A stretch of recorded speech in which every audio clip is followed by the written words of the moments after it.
And with us now currently Miss Reem الدويسي, head of course of graphic designer, the department chair. First of all, Miss Reem, good evening. Welcome to the show. It's a real honor to have you with us here today. Miss Reem, I want you to tell me, in general, how of course this event is going currently. Thank you for having me. This event is called بداية exhibition. We started doing this only last year. It was the first time we did it. In the department, we have a course called Space and Exhibition Design, which when I started teaching for the first time last year. And when I took this course, I thought that the best way for the students to know the exact way is by practice, not by theory only. So we decided in the college, I talked to my supervisor, and I thought that since in the college we have 3 departments, we have the Department of Graphic Design, Interior Design, and Architecture, why not get the students in this course to create actual exhibits? She was very happy with it. Dr. Neda was very supportive. She was the vice dean at that time, and she said, go ahead. So we took this into the class, and I brought it to my students and said that I will be splitting you into 3 teams, and every team is going to be in charge of an exhibit. You will start everything from A to Z. You will be in charge of doing everything, including the funding of your exhibits. I was so proud of them that they really surprised me, and then they went beyond my expectations. In the beginning of the semester, we started by doing the research. Every student was also expected to present her own research and select an exhibit from the past that she found fascinating. So they presented the exhibits from the past, they did the research, they learned about the beginnings of exhibiting and why exhibits are done. Then we moved on to learning about the fundamentals of designing an exhibit, including lighting and spacing and all that. And then they started with their project. When they started with their project, of course, they started as a team, delegating tasks. Of course, they voted for a team member to become the team leader. And they worked actually like a project and a project manager. She would be delegating tasks to them, they would be reporting back to her, and they would all report to me. They would all write periodical reports every 2 weeks or so. They would upload their report on the system, and that's how I was grading them on the individual level, not only as a team. So they would be putting the reports, and I was following up by reading their reports, which I enjoyed a lot, and it was showing me how they were interacting as teams. I thought it was really important that they did this, because I saw that in our community that we needed people to understand how to work in teams. As I worked before in the past in companies and such, there was a big issue with teamwork. We lacked, the understanding of the importance of a team goal, and that's the individual work, or the individual person has to, has to disappear, and it has to be all about the one team goal. And also I noticed that there was the decision-making skill. They lacked being able to take a decision on their own, and this practice would push them to do that. So while they were doing that, some of them would face problems, start coming to me, and I would just say, how about you go and try to figure it out on your own? And they did, and they surprised me that they would figure out ways to solve their problems without coming and asking me. So they were starting to self-teach themselves stuff, and as they moved on, they were faced with the budget issue. And they had to go, of course, into the market to start to look for sponsors. And what they did is start connecting with the market, which was one of also our goals, is get them involved and see what's out there and know how to, to communicate with the market and develop their communication skills. And of course, it was also a lesson to us. I was learning as I was going about our market and how our market was reacting to the youth and to the talents, where you'd find people very welcoming and appreciative of the young Saudi talents, and some were just like, you're students? no, don't talk to me. Just go. Get somebody like a senior in your college to talk to me and all that. But it shows you how people are willing to adopt talents or not, and how are they nurturing these talents. It's very nice. The community is very accepting of them, and they're very willing to help and support them in these talents. And we have a very great sponsor, as you can see, Expo Horizon. When he actually approached us when we were in Mohammed Sbai, his name is. He approached it when we were exhibiting in last week's event. Colors of Saudi Arabia, and he said, what are you doing next week? I heard you're doing something. And I said, the students are doing this and they're still looking for a sponsor. And he said, student work and all that, and we're actually looking to recruit talented students who are capable. And he actually was very, very happy and pleased to do it. Very very cooperative, flexible, and going with the students. And he sat with them during, they were fixing it, and he started spotting the talents, and he was offering students jobs on the spot. He told one of the students, your job is waiting for you as soon as you graduate. So this is an opportunity for our students to connect with the market and figure out the jobs. And they did an excellent job to displaying this. And of course, the main goal is to teach people in the community about the importance of the visual arts.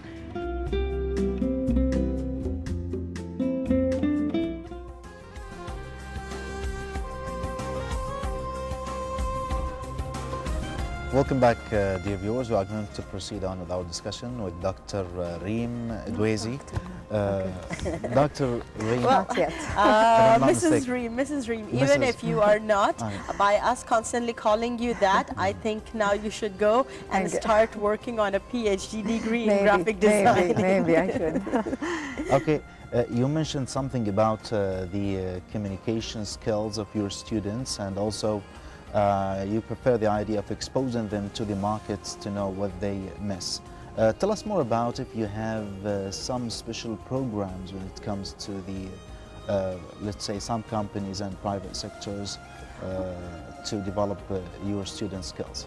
Yes, we are. We are actually working on doing this unit where we are would recruit clients and get the clients to work with the students for like as if the students were freelancers, but within the university, where they would have the support and supervision of their faculty, which we have an excellent team of. We have faculty PhD holders and master's holders, and even amazing undergrad graduates who help with these projects. A lot of the projects that you saw in this report was done within the department, and a lot of the clients who saw this approached us during Bedaya to start working with the students on such projects.